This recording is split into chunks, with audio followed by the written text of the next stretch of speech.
This is CC6 Newsnight Weekend Review for November 2nd to 4th, 2015. It was the week in which government announced that the National Insurance Scheme had agreed to debt restructuring talks. Committee set up to look at new legislation for regulation of insurance companies in the Organization of Eastern Caribbean States.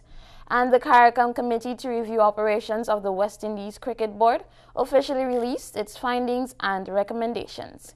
In sports, swimmers to go for glory in regional competition. Details when we return. Grenada, you are being watched by the hardest hitting commentary team ever assembled, and they tell you as they see it every Monday at 8 p.m. on Community Channel 6. Watchdog. Biting commentary. A biting commentary. Repeat broadcast Saturdays at 8 p.m. Biting commentary.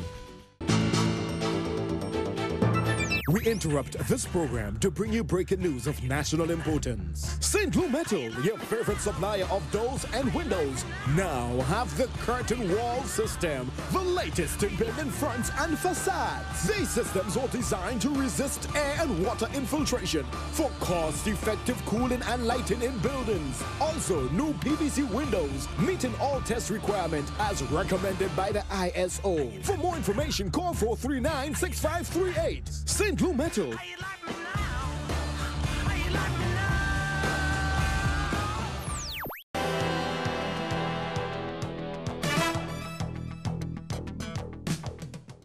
Thanks for joining us. I am Amandel Sampson. The government of Grenada owes the NIS millions of dollars which have featured in the Homegrown Structural Adjustment Program as a debt that needs to be brought to a manageable level. But how this should be done has been a continuous issue until now, as it has been announced that an agreement has been reached on the way forward. CC6 Newsnight learned that while government has borrowed from the NIS several times, the debt being considered could be the $92 million that was refinanced in 2005 after the passage of Hurricane Ivan. The Board of Directors of the National Insurance Scheme has agreed to engage government on debt restructuring rather than a haircut to deal with the money government owes the Social Security institution. Minister of Economic Development, Trade Planning, Cooperatives and International Business, Honorable Oliver Joseph, during Tuesday's post-cabinet briefing at the ministerial complex in St. George's, says this decision came after a long period of deliberation. We asked for a longer period of time to pay out the debt. So there is no haircut in that formula. What is this? You restructure over a longer period of time. So in the national interest, in the interest of all, NIS was written to asking to consider restructuring the debt. And after a lot of discussion between all the stakeholders, the board of the NIS agreed on the restructuring plan with the government. And I think this is a very important decision because it will benefit the entire nation. And what we are seeing now is that more and more people are thinking about Grenada, not just about their own benefit. Well, how will Grenada benefit? He says the welfare of workers was taken into consideration while this decision was being made. And all the stakeholders, the NIS, the TUC, who represents the labor, the workers, who were very concerned about the haircut and the restructuring, have all come to the understanding that the restructuring will be in the best interest of all, because the restructuring will ensure that NIS funds, the fund is protected, that workers' benefits are secured. Because that is the concern, that if you restructure, when it's time to get the pension, will I get my pension, and so on. Well, I also have an interest in that too, because I want to know I could get my pension. So I am happy with the decision that has been reached that will protect.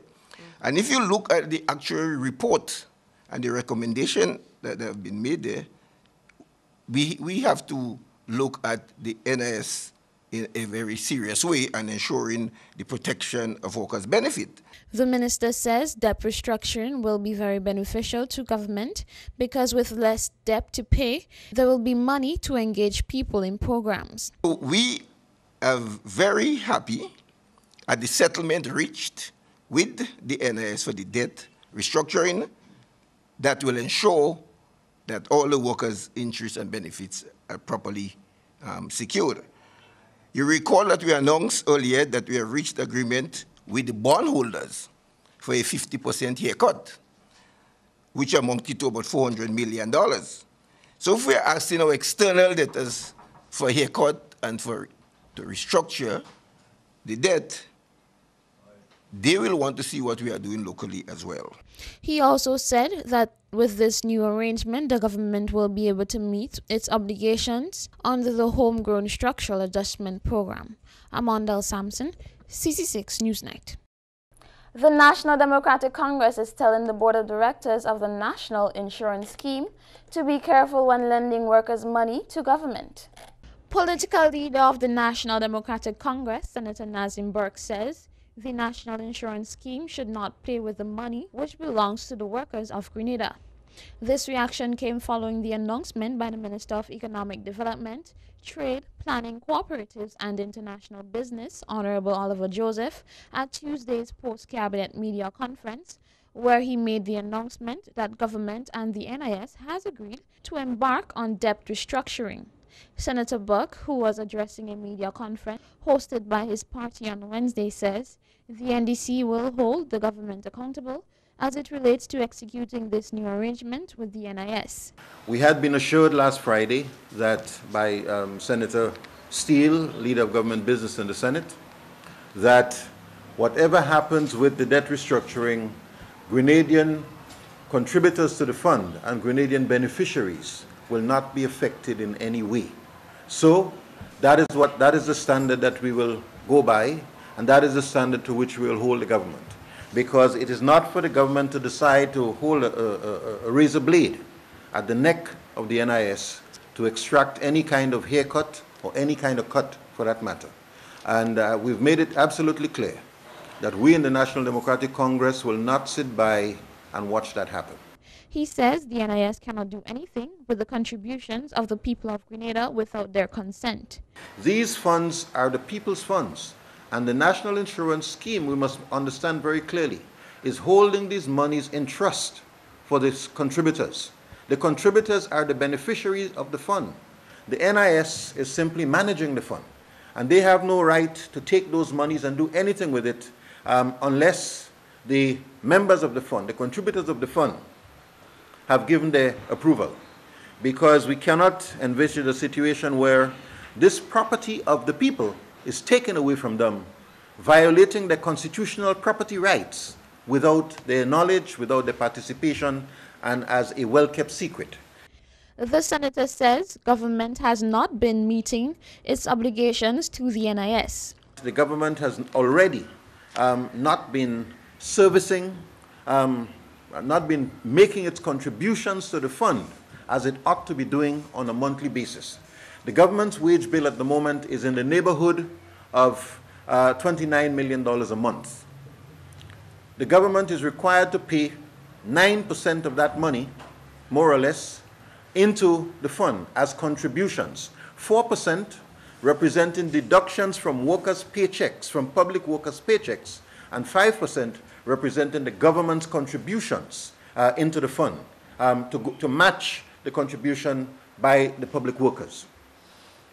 We understand that since 2013, the government has not only has it not been paying its own 5% contribution, but the 4% it is deducting from the workers' paychecks are also not being deposited into the fund. NIS can go bankrupt in about 17 years if mechanisms are not put in place to ensure funds are regenerated, he says.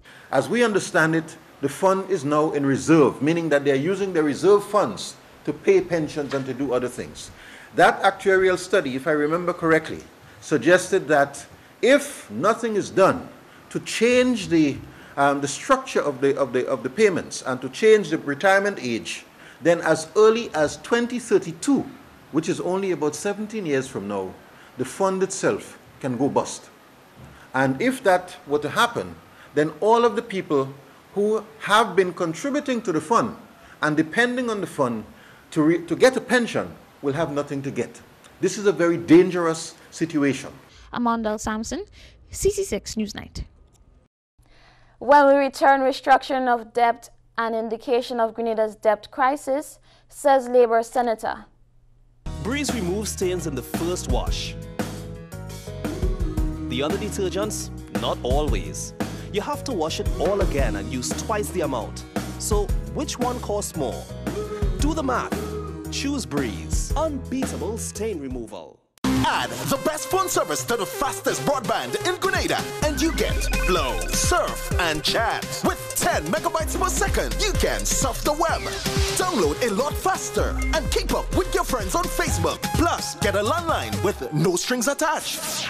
Get the lowest calling rates and 500 free minutes to call local and Caribbean landline for just $95 a month. Don't be fooled by those fast-talking ads.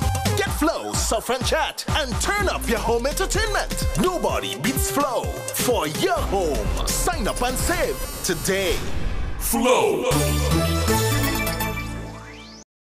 Them don't know about Mars, boy. So when we reach his bacchanal, tell them no we pass. When we reach his bacchanal, the rum in your glass. When we reach his bacchanal, I hope them producers and them hear that selection day, you know. then we show them Mars. Fridays at 8 p.m. on CC6. CC6.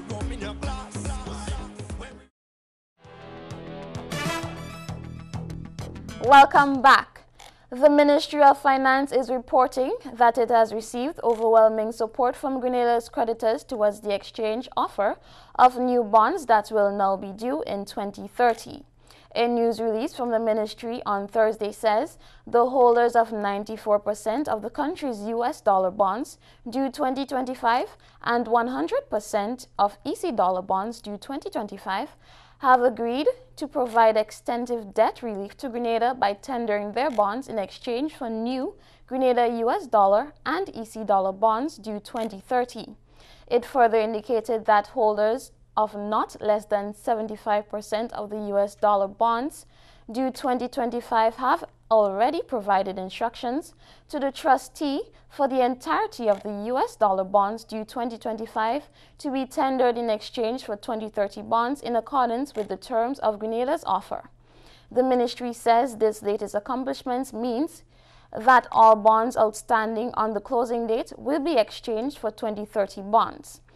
Prime Minister and Minister of Finance Dr. Keith Mitchell, who is delighted with the news, says this paves the way for the cancellation of 50% of the face value of Grenada's international bonds. During a recent sitting of the House of Representatives, Dr. Mitchell says the formal process of the exchange of the bonds would close on November 12th.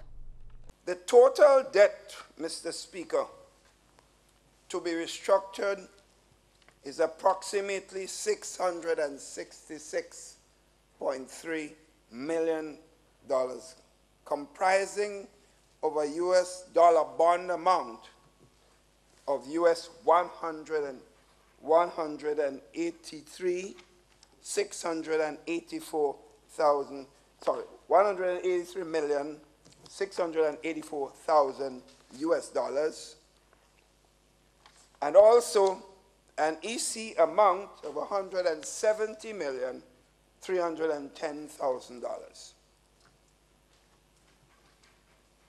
The key terms of the new bonds are as follows, Mr. Speaker. The tenure of 15 years, that is from now to 2030, which means it will mature in 2030, will be at an interest rate of 7%. Dr. Mitchell says payment on the new 2030 bonds will be made in the months of May and November of each year. Meanwhile, Labour representative in the Senate, Ray Roberts, says the announcement that creditors have agreed to push back the maturity date of the bonds to 2030 should not be a cause for celebration, but a wake-up call to the massive debt crisis that Grenada faces. Included in this restructuring, Senator Roberts says, are the millions of dollars worth of bonds held by the National Insurance Scheme. This will have a dire consequence on the strength of the NIS to honor pensions to the people who will be retiring before the cash is realized for these bonds. What is extremely sad about this, Senator Roberts says in his news release, is that government has done everything possible to keep this aspect of the negotiations closeted.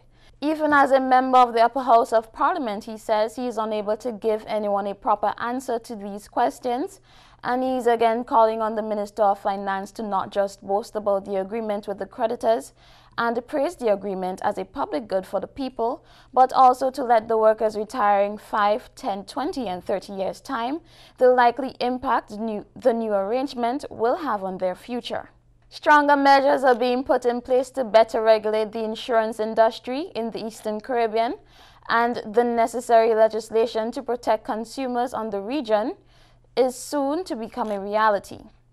A single insurance market that is well regulated and will prevent the people of the region from falling victim to a similar situation as the Clico-Bico debacle is currently being developed. Close to 17% of the OECS region's gross domestic product was affected by the Clico-Bico collapse, which created havoc for policyholders of both companies. The brainchild of this single insurance market is a steering committee that was appointed by the Eastern Caribbean Central Bank Monetary Council. Speaking on CC6 Current Affairs program You Decide on Wednesday, Executive Director of GAFIN and Chairman of the Regional Strategic Committee on the new insurance regime in the Caribbean, Nigel Street, says one of the key features in this piece of reform legislation is to ensure that every company operates within the OECS jurisdiction. Instead of having discrete insurance markets within the ECCU, so Grenada has an insurance market, St. Vincent has one, Dominica has one, we are looking at creating a single market. Similar to well, I would say the EU in terms of how it operates, but what you would have is a single market where insurance companies would be able to operate. So an insurance company that is established in Grenada will be eligible to operate in St. Vincent, Dominica, what have you. That means that consumers throughout the region would have access to more companies, to have access to more products and better service. There should be increased competition because there is more companies within the space, and you would then find that companies would have to lift their game. Kenny talked earlier on about there's increased capitalization, and you pointed out that there's increased regulation. So that should offer more protection to consumers. Mr. Street says the commission is similar to that of the Eastern Caribbean Central Bank, which aims to protect the banking institutions of the region. The commission may consult with the minister, and there's a reason for doing that. The minister has a lot of knowledge about what's happening in the market. The minister has a stake in the success of the market, and as such, I think it's important. Does the commissioner report to the minister? No, the commissioner does not report to the minister.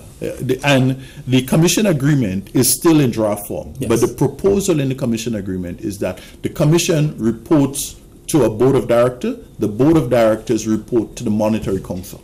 The Monetary Council is the council of ministers of finance within the region. So you do not report to the Minister of Finance of Grenada or the Minister of Finance of St. Lucia or Dominica, but you report, the commission reports to the Board of Directors, who in turn report to the Monetary Council. Managing Director of NUIM and Chairman of the Insurance Association of the Eastern Caribbean, Kenny John, says the association is in full support of such legislation, although there are some areas of concern. I think one of the big concerns would be the size of the companies. Now, as you could imagine, a company that is smaller and that is an insurance company would have a lot of problems meeting some of the compliance issues that are set out in the Act. In fact, some of it, when we look around the region, most of the companies are probably on the smaller side. The ones who are capable of Grenada is, I would say, lucky. We have our companies that are medium size to larger that are domiciled in Grenada. But I think those are some of the challenges and the fear of people losing either their jobs or giving up what they would have worked for over the last 20 years. According to Mr. Street, the public will get an opportunity to give input on the new draft single insurance market legislation during a series of consultations which begin on December 8. The CC6 You Decide program, which looks at the new insurance regulations for the OECS, will be rebroadcast on Sunday at 8 p.m.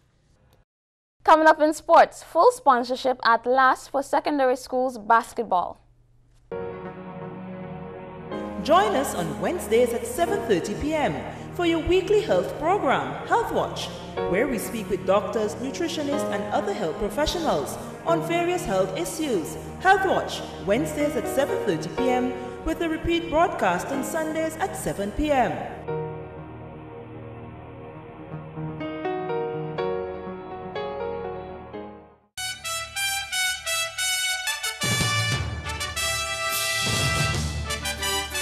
Welcome back.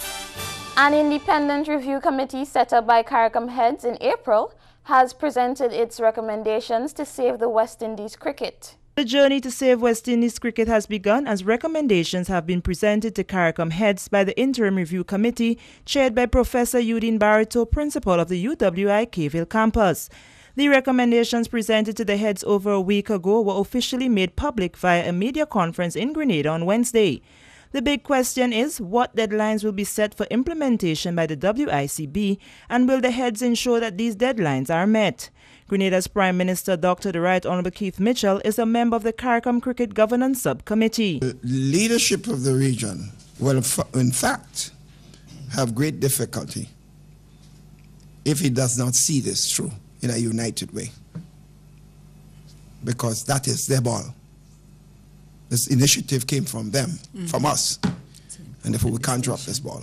Professor Barito outlines what has to be done to ensure that the recommendations are implemented. One of the things our committee has done was really document what we all know collectively, that the cricket is in decline and it is going further. And in terms of whatever leverage the Prime Minister and the Prime Ministers have, it is if we do not act as a Caribbean community, then we are saying that we are washing our hands of any responsibility for the rescue of Caribbean cricket, or West Indies cricket, however we prefer to call it, because it is in a state of decline, and it has been for a very long time. And that is why I think the committee was energized to provide the Prime Ministerial Committee with the best set of recommendations it could in its judgment. Dr. Mitchell says it is evident that the only institution that seems not to have made a change in its structure in over 40 years is the West Indies Cricket Board. He made reference to the recent debacle that led the West Indies not completing a tour in India. After the abandonment of the tour of India, the West Indies Cricket Board commissioned a committee to examine the reasons for that debacle. The same committee recommended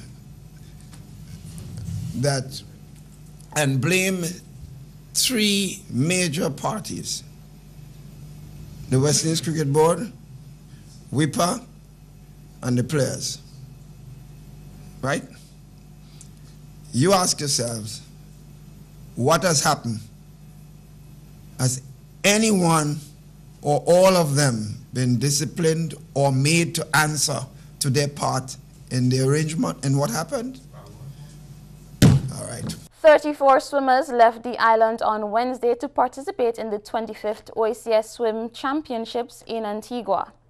Coaches were seen at work at the Good Hope swimming pool on Monday evening, getting Grenada's swim team ready for the 25th OACS Championships to be held in Antigua November 5th to 8th. Grenada has won the coveted title more than 10 times and is looking forward to bringing it home again this time around. One of the coaches is Carlton Simon. We have fly, back, breast, free. We're also looking to actually capture a couple of individual age group. Also, we're trying to capture all the relays, which is actually give you the most amount of the points. So once actually you capture all the relays, you might get something like 24 points for our relay team. So once we could capture all the relays, then we're actually going to be where we could call it fair play with the other teams that actually come to represent and defend the championship. Simon says there is a balance in the male to female ratio of the 34-member team. There's a balance because the team is actually make about 34 swimmers, so there is a balance of actually male-female. What we do, we normally pick the first two top swimmers in each age group, and then actually we look at the rest of who we could get points and how we could get points, and we actually put the team together. Co-manager of the OACS swim team is Perron Johnson, and she says while the team is all set to travel to represent Grenada, financial assistance is still a major challenge. This year, we had some challenges in terms of financing the team. I must say hats off to the parents who, to date, have come up with most of the monies to finance the team. We had some corporate sponsorship, as well as some sponsorship from the Olympic Association and from the government of Grenada. The group was scheduled to return to the island on Sunday. And finally, in basketball, the secondary schools basketball championship has received full sponsorship, complements fast food franchise Subway. The Ministry of Sports was able for the first time since the start of the Secondary Schools Basketball Championships in 2004 to secure sponsorship. Franchise holder for Subway in Grenada, Joseph Ross, has come forward to support the event, continuing his efforts to help in the development of sports. Ross, through Subway, has partnered with the Ministry of Sports and invested some $20,000 in the championship. An official launch and check handover ceremony was held at Esplanade Mall Courtyard in St. George's on Tuesday evening. Public Relations Officer with Joseph Ross and Company, Justin Penny, in addressing the gathering, said for anything to grow, it has to be nurtured, and Subway stands proud to be a partner with the Ministry of Sports for the development of basketball in secondary schools. The Subway decided we will take on board basketball in the secondary schools and let it grow with Subway. We are growing and we want basketball in secondary schools to grow. Hence the reason why we said we are not looking at this year only, but we are hoping to continue to sponsor secondary school basketball for years to come. Vice President of the Grenada Basketball Association, Justin Hazard, expressed gratitude to Joseph Ross and Company on behalf of the GNBA for the investment in the future of basketball. He also urged the various teams to make best use of the opportunities. That's all we have for you in Sports on 6. A recap of the headlines is next.